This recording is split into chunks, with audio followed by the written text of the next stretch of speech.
Hello, Thomas. Thanks for your phone call about your alpha carburetors puking fuel at the bottom of the drain. And I believe the problem is inside the throats. And unfortunately, it's going to require you to remove the air log, which I know is a pain on those cars, as it is on the 190 SL. But I believe the problem is inside the throat. And it's what we call the pre-atomizer. And it's this guy right here is loose on one of the throats of the carburetors. And this is a purely mechanical connection right here. So you got a jam screw and a jam nut that forces this pre-atomizer against the throat of the carburetor, and that's the only sealing it gets. They should put a seal ring on there or something, but they didn't. So it's purely mechanical, just metal to metal seal. And I'll show you what it looks like. This is what the part looks like out of the carburetor. It's got a locating tab, and it's got a hole right there for the fuel to go into, and the Bernoulli effect pulls the fuel through the center of the hole right there. And what you're looking at inside here is, you can see a little mounting tab down there. There's a slot for this pin to fit into, and then this tube goes into a hole in the body of the carburetor. And if this gets loose, they can rock around, or if it's loose and cocked off to one side and you tighten it up without pulling off the air log and checking its orientation, then you could damage this pin and not have a real good seal right here. So that's another reason why you'd want to pull the air log off. I know it's an issue, but let's see. While we're here, let's see. Okay, we got a lot of people think this is an overflow tube at the top. As you well know, it's a vent tube, and you have to make sure your vent tube is not clogged up with animals, insects in there.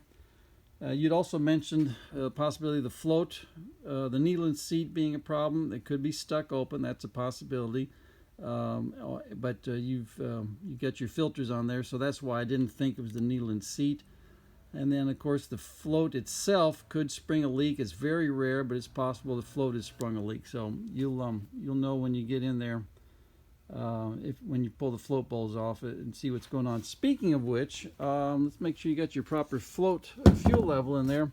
You got this septum right inside here, and your fuel should be right at the top of the septum, or maybe a millimeter or two over it. And that's when the carburetors have been filled with fuel properly, the needle and seat have shut off, and the float's doing its thing. If you just pull your float bowl cover right off, that's your fuel level should be at that point right there. And of course, you've got your accelerator pump nozzle in here. And if you are operating the car and some of the issues that you can have with the vehicle or with these carburetors is as you accelerate, you could have fuel dribbling out of here, and that would be a result of this check valve down here not seating properly.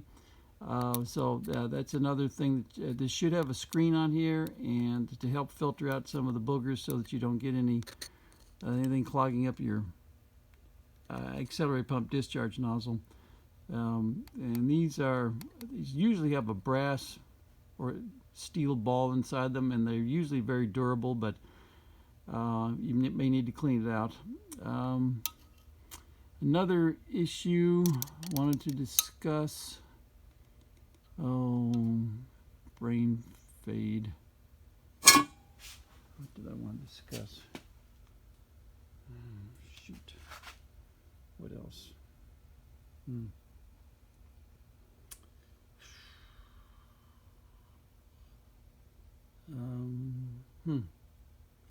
Trying to think. I just okay, you'd mentioned your idle mixture screw being bunged up or not operating and not making any adjustments or not making any difference on one of the carburetors, and I thought it was usually it's the fault of people cramming these idle mixture screws in real tight and then backing them off. Well, you don't need to, as you know, you don't need to screw these things down tight like your building the Eiffel Tower. You just screw it down until it just touches, get a little resistance, and then back it off 1.5 turns, and that's your baseline start for tuning. And what I think has happened is someone has crammed down on this real hard and either distorted the taper on your needle and or the tapered hole in the body of the carburetor has been distorted. So you may want to check your needle and see if you need a different needle.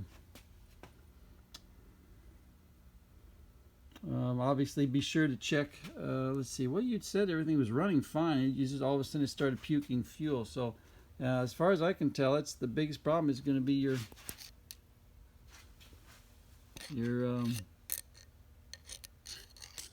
pre-atomizer in here, and that's as far as I'm concerned. I bet that's where your problem is.